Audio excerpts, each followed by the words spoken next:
But this hair, oh my gosh, this is the hair that my mom gagged for in 1993. Look at that. Ugh. Take me to church, bitch. Take me to Monk's coffee shop.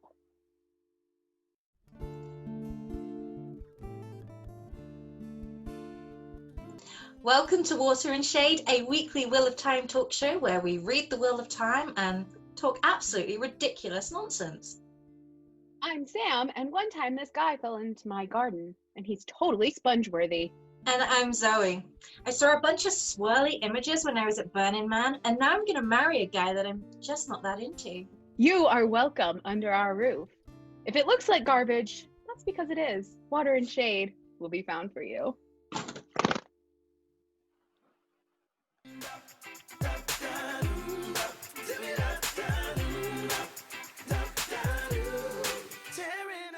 Today, in the spirit of nostalgia and wishing things were the same way that they were in the 90s, meaning wishing that I was a 6-year-old again, 10. We're going to delve into the pages of TigerBeat and decide what rad bad stars are perf for parts in the Wheel of Time. So there are a couple of rules for this. We will be putting up a character and each of us will write down our major 90s crushes to fill that role. If we match, we celebrate, and if we don't, we fight about it. Now, we are typecasting based on the descriptions from the books. They do not have to be able to play that role. In fact, most of them probably can't, and they don't have to be very good, just typecasts. All castings have to be super mainstream popular celebrities from the 90s to round out that kick-ass blockbuster movie that you're going to sell your pod collection to go see. We've got to talk about Galad. I will die on this fucking mountain. I will never accept any other casting. I'm not even gonna agree with you because I have to go with my gut. And this was the hottest guy on fucking TV when I was a kid. This person has the cheekbones to cut your thighs on. And that is James fucking Marsden, and he is still perfect because he is an elf prince. JTT, get the fuck out! No, this is Galad. This is Galad. I will fight you. Yeah. JTT is not Galad. He is. He's the hot boy. He's super cute. All right. So people don't know what JTT means. It's Jonathan Taylor Thomas. You need education. Yes. I hate people. He was Simba. Okay. I think we went a little too young. I need to get that taste out of my mouth. So let's talk about the daddies. Let's talk about a couple of daddies. Let's talk about the original daddy. Let's talk about Tam Althor. Let's go Tam Althor. Who do you got? Okay. Who do you got? I know her. Oh, I know. Oh. Nope, I did that wrong. And I'm not choosing this guy because he's hot, but because he's a great dad. I'm choosing this guy because it's a running joke on this show. Go ahead. Let's see. Rick Moranis. Okay. No, hear me out though, right? I know a lot of people are, but Rick Moranis had to be in there because Rick Moranis was in everything in the 90s. Very much, yes. And think about it, since Rick Moranis stopped making films, has the world not gone to shit? There's like a direct correlation between Rick Moranis no longer making movies and the world fucking crashing and burning. Guys, he was the fabric that was holding the entire universe together.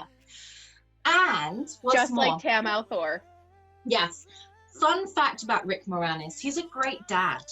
So okay, this is not really that fun fact, it's actually really pretty miserable, but his wife died. And this is why he quit movies. His wife died and he decided that he was going to stay at home and look after his children and give them the most normal life possible without a mother. And I'm sorry, but that's just the fucking sweetest story ever.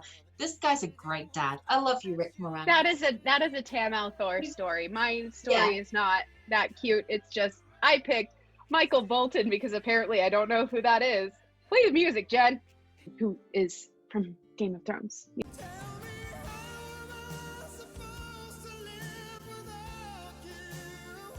You know, he's the bad guy. And We just lost our shit. And everybody was like, Michael Bolton? No, that's not Michael Bolton. He wouldn't do this. Yes, he would. He does all kinds of fantasy. No, he wouldn't. Time. And it was so funny. And then turns out, yeah, it was.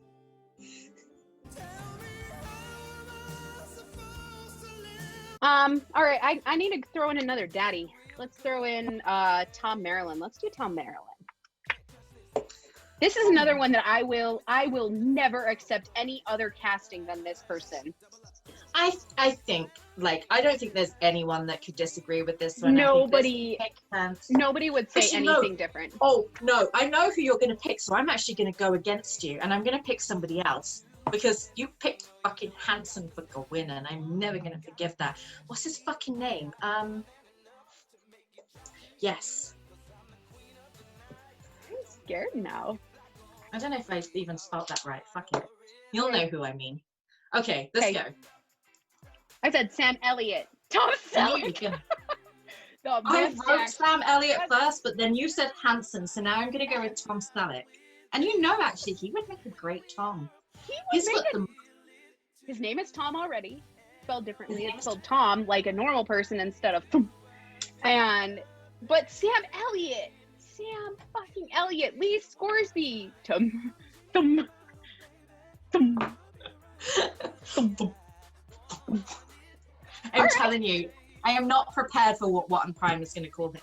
Okay, I'm going to do a good job. I like Sam Elliott as well. I think he was Sam Elliott. Oh, and the more he ages, the more I want him in me. It's like that delicious cheese. I got another one for you. Let's talk about Elida. Who you got for Elida?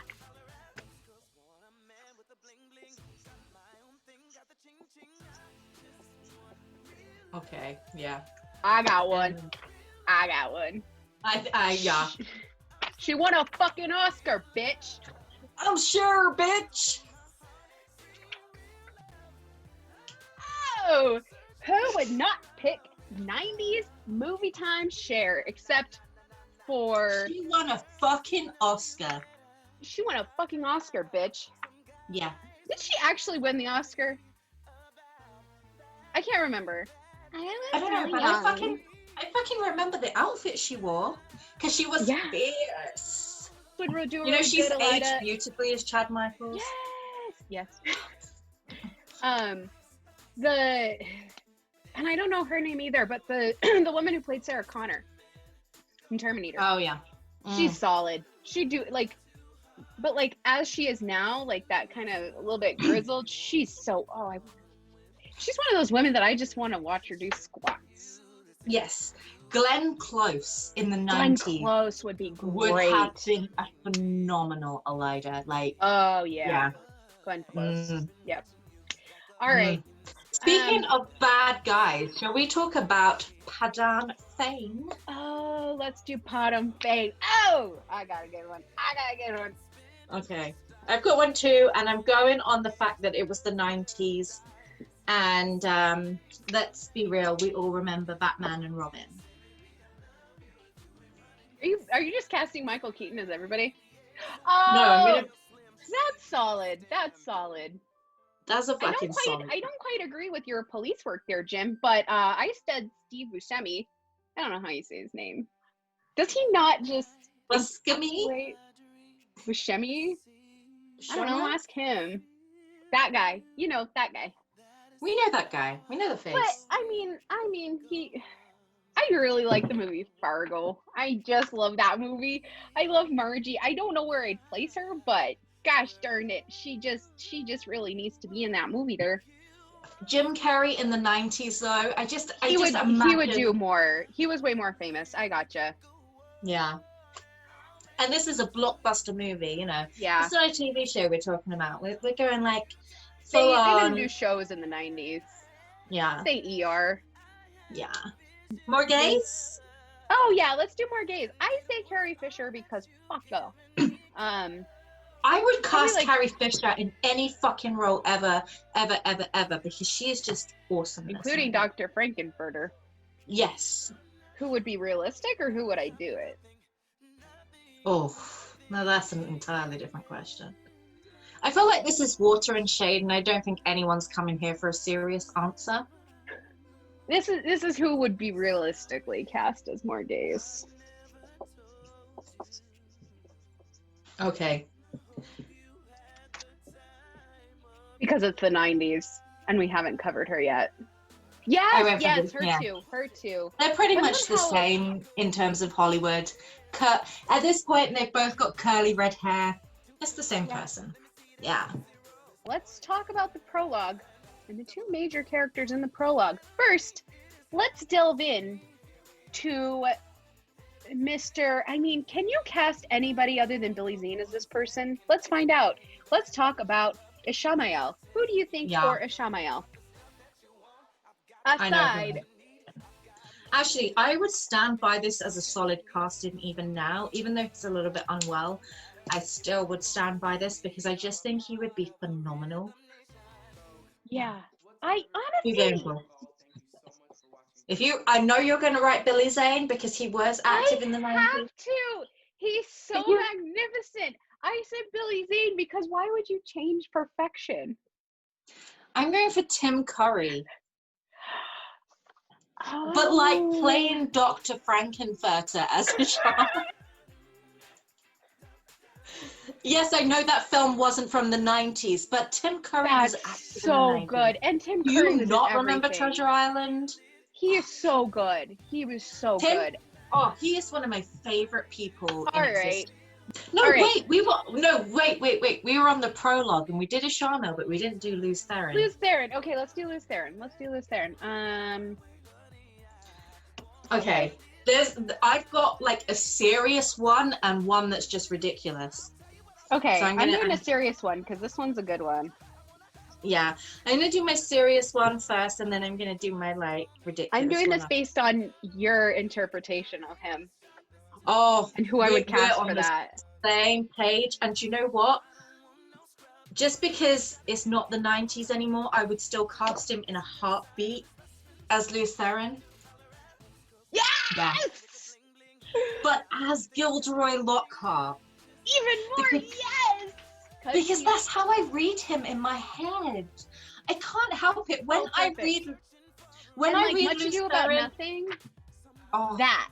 When I read Luz Theron, it is like that in my head. He is perfect in the 90s and now. I don't change my mind. He's fantastic. But also because it was the 90s and the 90s was sometimes absolutely ridiculous.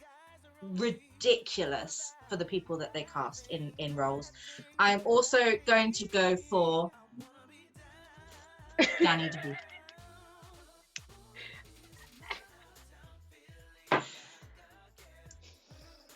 Okay. One thing I learned about doing my makeup today is that women in the 90s didn't like contouring. They really liked very aggressive blush, very matte brown garage door eyeshadow, and blue, and a tangerine lip that I don't own. Or who decided blue eyeliner was a thing? I'm not gonna say anything because it was the 90s. They didn't know any better. It was the Clinton years. No, I didn't know any better. I was a child. Leave me alone. We were children. We didn't know. Now we know. That is not appropriate. Most of what we did in the 90s is no longer okay. Yeah. Looking at you, apartheid. Apart from the fashions, which I'm gonna stand by, were magnificent. And I really struggled to find some scrunchies today. I own like 50 of them and I don't have any. Well, I wasn't going to go for scrunchie because they went for my hat instead. Because I was feeling like my blossom. And I want you all to know that I am wearing tennis shoes with this dress.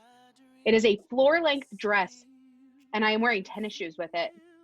And I'm calling them tennis shoes because that's what my mom called them in the 90s. Say, Sam, go get your tennies. Wear them with your little dress to church. I feel like church was a big thing in the 90s. I don't know. I wasn't there. If you've enjoyed this show, please consider subscribing to our channel. Check out our Patreon for lots and lots of bonus material. And give us a follow on social media. All of our links will be in the bio below. Until next time, may you always find water and shade.